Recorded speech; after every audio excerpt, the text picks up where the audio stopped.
Jean Olita, taga Hampason sa Misamis Oriental.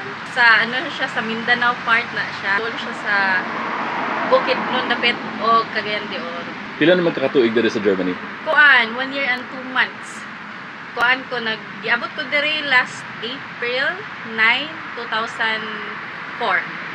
Ang pinakalisod nga part is yung kanang pag-deal nimo sa kuan sa mga relatives or sa mga significant others.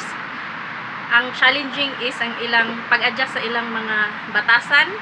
Actually sa trabaho is okay ra kay murag ato naman jud naanad naman tagaingana. So ang challenging lang is isaon nimo pag-adjust sa mga batasan sa mga kuan, mga significant others. Ang pinakanaganahan ako is dali ra ka maka-travel sa lain nga kuan, sa lain nga nasud na less ang imong mga kuan, mga bali magasto.